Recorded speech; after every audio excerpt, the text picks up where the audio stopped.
Hi, welcome to Fostering Resilience. I'm Dr. KJ Foster. In today's video, I'm sharing with you the different stages to relapse because the relapse actually happens before you pick up the drink or the drug or whatever substance it is that you're addicted to or challenged by.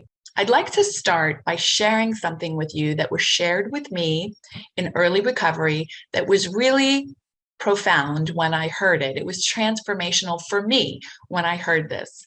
And it helped me. It helped me to stay sober because I would remind myself of this. And I probably heard it several times, but that's the way our brains work, especially during that early recovery phase where you have to be really ready to receive the information for it to actually like click. At least that's been my experience. So this is what I was told at a meeting, is that if I leave the meeting at a recovery meeting, I was attending a recovery meeting, as I shared with you in my last video how important recovery meetings are. I was attending a recovery meeting and the speaker said this. He said, if you leave this meeting and you go pick up a drink or a drug, whatever your substance was, you're doing it based upon a lie you're telling yourself that you are believing. You are hooking into that lie because just by virtue of being there and attending the meeting, then the substance that you're addicted to or you're having problems with is wreaking havoc on your life in some way, shape, or form. So to then go out and pick up that substance again is really like insanity. But you're doing it based upon a lie you're telling yourself, whether that's it will be different this time, I'll be able to control it this time, I'll just have one, I'll get back on track tomorrow. Whatever it is, it's a lie that you're telling yourself that you're believing. And so this is where the emotional and mental relapse comes into play in terms of before you actually physically pick up the drink, because it's all connected. A thought creates an emotion that then creates an urge to take an action. And it works also in reverse. When we take an action, it creates an emotion that then creates a thought. And those are like, if you've ever heard the expression, you need to act your way into right thinking. We can't, as individuals who are addicted to alcohol or any other drug, it has impacted the mind to the extent that you cannot think your way into right action. It has to be the other way around. It has to be acting your way into right thinking by attending meetings and working a recovery program that is going to help give you strength and resilience.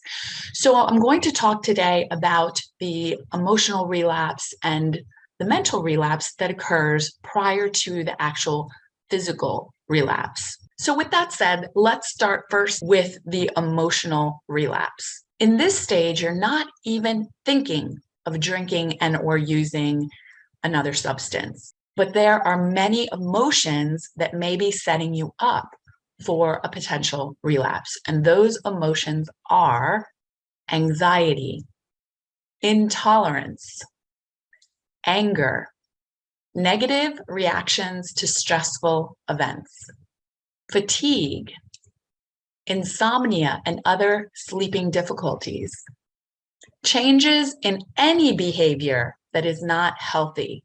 So this is where sometimes we can take an action that's not a healthy action that may even be linked together with these neural pathways with what had been our drug of choice. And just by virtue of taking that unhealthy action, that then creates an urge to pick up and use. So being careful of taking any type of unhealthy action, I like to think of it this way. Is what I'm about to do leading me closer or further away from that drink and or that drug? And any problems with work, in relationships, within your family, basically any type of emotional dysregulation. Because the truth is, for many, many people, that the use of alcohol and other drugs was in an effort to not to have to feel those uncomfortable negative emotions. So it's important to learn how to manage that emotional dysregulation and those emotional difficulties that will occur. And of course, my favorite number one is meditation, which is why I post so many meditations to this channel. I know some people might think, oh my gosh, another meditation or more meditation music. Why is KJ always posting all these meditations and this meditation music? Because it is so critical to be able to utilize these tools to cope with any type of emotional dysregulation, because these negative emotions will often put you at very high risk for relapse. And I can tell you from my own personal experience that every single time I relapsed, it was based upon a negative emotion, in particular, anger. I was angry with someone, something that had happened, created stress, and then that resulted in me going back to my default coping mechanism. One thing to remember, though, is that emotional highs can also result in relapse. So being really mindful and careful of those experiences as well. There are several people that I have met. It wasn't my experience, but there are several people who I have met, who I've worked with in treatment, who have shared that their biggest high risk experience situation is when things are going really well and they're feeling those feelings of elation and success and those highs that they want to go and celebrate, that has been their way of celebrating success or things going well in their life, is to go and drink or use other drugs. And of course, that in and of itself, when you think about it, the thought process behind that is, and I use this thought process as well during my active addiction, is I've worked really hard today. I'm going to go and reward myself. The crazy thing is, though, I wasn't really rewarding myself. I was actually hurting myself in the process of trying to reward myself. So that doesn't really make sense, but that's how we think, right? I've worked really hard. I'm going to go reward myself, or I want to celebrate this success or this special occasion. And what's one little drink going to hurt? So having a trigger plan in place when these situations occur. What are you going to do when you experience that feeling? Who are you going to call? What actions are you going to take? And now moving on to the mental relapse. This is when the emotional relapse has created a battle within your mind that occurs, right? So you feel the negative emotion or the positive emotion that then creates this thought of, I deserve it. I've worked really hard today, or I don't really want to feel this feeling. So what's one little pill or one little drink going to hurt in this situation? And then the other side of your brain is going, no, that's really not a good idea, KJ. And then the other side's going, yes, you'll get back on track tomorrow. It's okay. So this mental battle starts to happen within the mind. I've experienced it many, many, many times. Often physical relapse happens after the mental relapse. So it's really important to get help during that emotional stage of relapse. And that's not to say that that thought can seemingly come out of nowhere, right? And this is where, when we really drill it down, if we were to really drill down where that thought came from, it's most often going to come from an emotion, but sometimes it just feels like the thought comes out of nowhere. And so making sure that you have ways in which you can deal with that emotional relapse. And I'm going to give you some tips at the very end for dealing with both the emotional and the mental triggers. But first, here are some common signs of a mental relapse. Hanging out with friends that you used to drink and or use other drugs with. Being nostalgic or glamorizing when you used to drink and or use. Spending too much time thinking about people, places, and events of the past. Thinking of ways to secretly use while friends or family members are away. This is a very common one that I hear about a lot. People that hide bottles, hide their stuff all around the house and wait for their family member to leave for work or otherwise be in a situation where they're all alone and then they can go ahead and use. So starting to develop a plan, starting to think about those things, set up your strategy is definitely a sign that you are headed in the wrong direction. Fantasizing about drinking and or other drugs, telling lies. One of the foundations, the core foundation of any recovery program is practicing honesty. And once we start going back into those patterns of telling even the little lies about where we're going, what we're doing, what's happening, then we're headed down the wrong path. Occasional thoughts of drinking and or other drug use is normal. That's very common.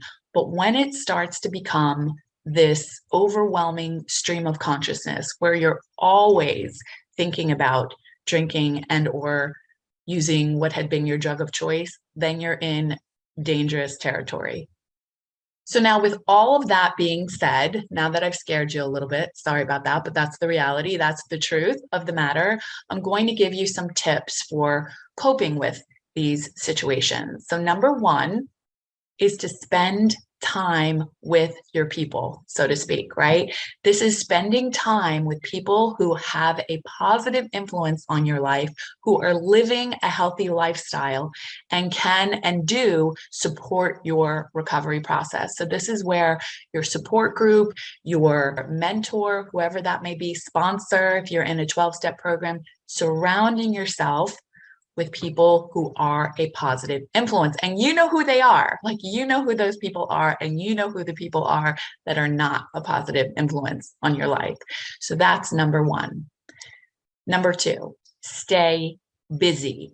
And that should include some form of an exercise routine. So getting a little bit of exercise every day and just keeping yourself distracted. That's why structure is so important to the recovery process, because you're continually going from one thing to the next and keeping your mind occupied, and in the process, getting your body accustomed to this structured schedule. I had to stay busy during that first year, year and a half of recovery, because I felt really uncomfortable being at home being a place where I used to do a lot of drinking. And so I would stay out as late as I possibly could until maybe it was time, time to go home time, which is why going to meetings after work late at night and then going home right after having attended a meeting, I think was really helpful and what made my recovery such a success, because I was ending my day right before that critical time where I used to drink at night after work, right before bed, set me up for success. So just keeping yourself busy throughout the day so that you remain distracted.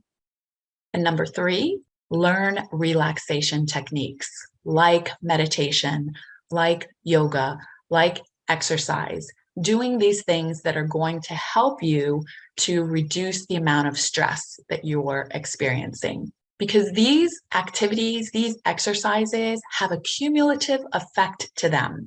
And they're not something that you can really do in the moment. I mean, you can, but I can tell you from my own experience, when I'm stressed and my husband says to me, why don't you go meditate?